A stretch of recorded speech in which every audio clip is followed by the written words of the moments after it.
Mari Mahani, and this week's Aqua tip is using variations of the straight leg kick.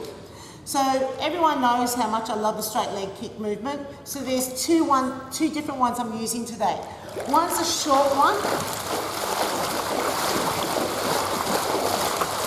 Remember, palms open, and you're driving your heels down to the bottom of the pool. So you're pulling that leg back. So you're getting that stimulus in your hamstrings. Elbows have got to pull back, so push, push, push, push, push. So there should be quite a lot of turbulence, right? And you're working between chest to waist depth. Then there's the high straight leg kicks. Lift, lift. So bigger movements, taking a slightly longer period of time to complete. Great heart rate stuff. Remember, pull the arm back. So pull back, pull back, pull back. And get the head turning. The head and the whole body want to follow through. So as the leg goes forward and the arm goes back, you want to pull through to create the power to come back.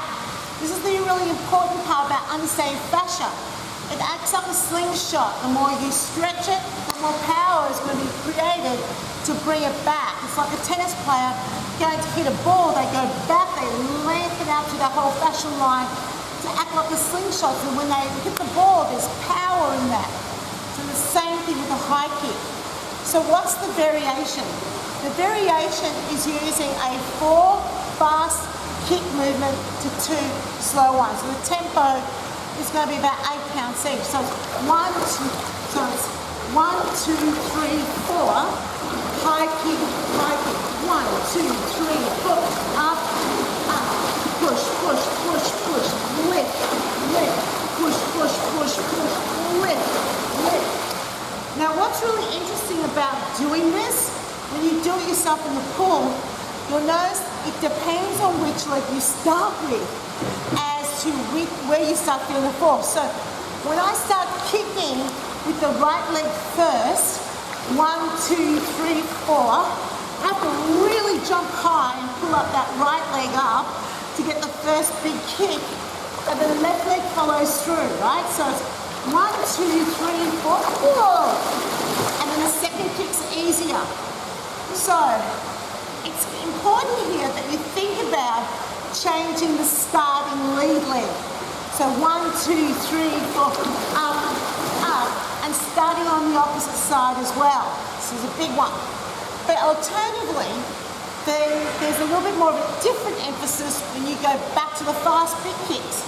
So if you've gone big, big, and then you've got to come down to go fast again, you have to pull your left leg down really quick to get that right leg to go up. So there's a different emphasis on the body because of where you've got to apply the power. And it's really important that you get a feeling for this when you're in the pool yourself to be able to communicate this effectively with your clients. So 1, 2, 3, 4, 4, 4. 1, 2, 3, 4, 4, 4. 1, 2, 3, 4, 4, 4. So really big emphasis on that big front kick and making sure that the arms match the legs. So when you're demonstrating, it's short, fast ones, and then long reaches with your big kicks when you're showing this both sides of the pool. Great way to get heart rate up. Playing with inertia, rhythm, got this whole speed shift and change, with changes the emphasis on the muscles that you're using, and that's this week's Aqua tip. Demonstrating the quick and the slow, or the short and the long kicks is pretty easy to demonstrate. You can do it without the frame. You can go 1, 2, 3, 4, up, up, 1, 2, 3, 4, up, up. It's hard work, of course. What you do with your hands is important. So hands are open. You've got short movements for the fast ones, and then you've got longer movements with the arms for the big ones. So it's 1, 2, 3, 4, lift, lift. Now, in the water, you want them to actually hop more with the kick. And it's pretty hard to demonstrate that just by doing this stuff on land. So if you want to demonstrate the rebound, it's ideal that you use something like an Aqua frame, where you can go 1, 2, 3, 4, lift, lift, 1, 2, 3, 4, lift, lift, and then demonstrate the arm actions that go with it. The other way that you can also do it, and I use this a lot when I've got a really slippery pool deck, like it's wet, it's slick, it's got tiles, not really designed for jumping around on, and I don't have a mat. I'll actually sit in the frame. So it goes 1, 2, 3, 4, lift, lift, 1, 2, 3, 4, lift, lift.